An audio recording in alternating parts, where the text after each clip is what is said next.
In July this year, everyone said that the World Cup final felt like a turning point. You don't get 27,000 people to a women's cricket match and not think that something extraordinary is going on. But the truth of turning points is that you can't in the moment judge whether they're real or perceived. It has taken the Women's Ashes in Australia this past month to show the extent of the turn.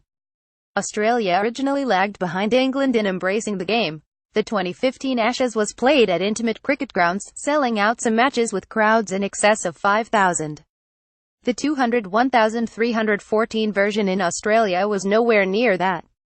Attendances at the Perth Test were in the low hundreds, while the 2020s were sparsely attended curtain raisers for a meaningless men's series.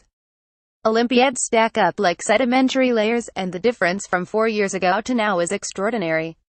The day-night test match drew over 12,600 across its duration, while the 3 T20 matches drew a bit over or a bit under 4,000 spectators apiece. Most games were televised, although the most important match, the Test, was not, and games were first shown on 9GEM rather than 9, with the peak was over 500,000 viewers in a population of 20 million. In the time since that WACA Test, women's cricket has gone from being an incredibly niche interest to something with main recognition. It's no televised talent cook and renovation dance show, but people treat it as something they're at least vaguely aware of, which makes them far more welcoming to the concept.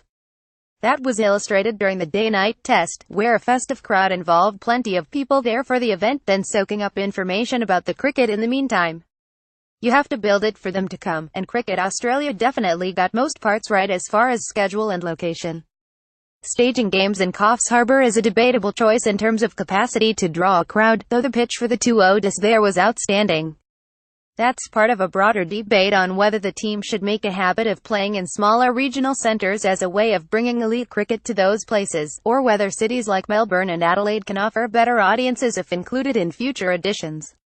Perhaps this is a pipe dream, but you couldn't help thinking that perhaps the large numbers of boys and female athletes and queuing for autographs over the last month might lead to some social betterment as their generation grows up.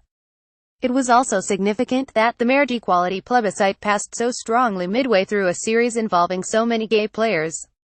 The big screens at Two Grounds broadcast Alex Blackwell discussing her identity as part of marking her 250th game for Australia, while Megan Shutt posted about her plans for a wedding, and smacked down the few inevitable trolls with grace. Danni Wyatt, an all-rounder promoted to open, became the first woman to make 100 in a T20 run chase. Australian opener Beth Mooney's T20 series included unbeaten innings of 86 and 117. Shutt was an absolute gun in the white ball formats, flying under the radar but finishing with 18 wickets. Perry took 10 and averaged 70 with the bat, while Heather Knight was named player of the series after 4 important half-centuries.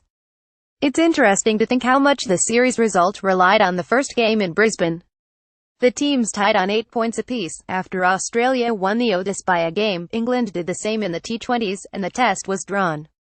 But England really should have won that first ODI in Brisbane, only to fall apart towards the end of their batting innings, and again with the ball and defending it.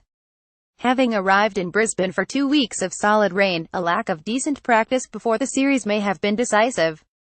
In the second game, Rachel Haynes eased any questions about her position as temporary captain with a brilliant 89 not out from 56 balls. A few more such knocks may be needed if Haynes is to continue her career once Meg Lanning returns from shoulder surgery. But whatever the status, Haynes led Australia to retaining an Ashes trophy. That doesn't go away. Knight similarly led from the front to win England the third ODI, with another big score on that fast Coffs deck before a far inferior pitch guaranteed that the North Sydney Test would be a draw. The conditions and the lack of long-format cricket available to them made the Test a tough ask for most players. Perry was the star of the show, working the slow and tired pitch with reservoirs of patience for a famous double hundred. Australia retained the trophy with an easy run chase in the first T20 despite dropping 5 catches. But England hit their stride, bowling well to derail a chase of 152 on Sunday, then 2 nights later racking up the biggest ever run chase in a women's T20 by passing Australia's 181. Wyatt and Mooney provided twin hundreds in that runfest, as the series finished with honours even. The word bittersweet was used, and I think that's a pretty good description, said Australia coach Matthew Mott after the final loss. To me it's just a series of missed opportunity. I think we're the better cricket team, but we can't really say that because it ended up 8-all. But we retained the Ashes, and at the end of the day we're happier than them." Knight was philosophical. "We're still really disappointed about those Ashes, but to turn it around really quickly after that, after the disappointment in North Sydney, we knew we wanted to come away with some pride and to finish strongly. To finish 88 is a tour we can be proud of. It's a tour everyone can be proud of, as women's cricket continues to build its standing with a public ever more receptive. On the southern side of the planet, this Ashes has done wonders for the visibility of the game and the players. The thing about turning points is they don't do much good unless progress is made after the turn. By November, we know that it has.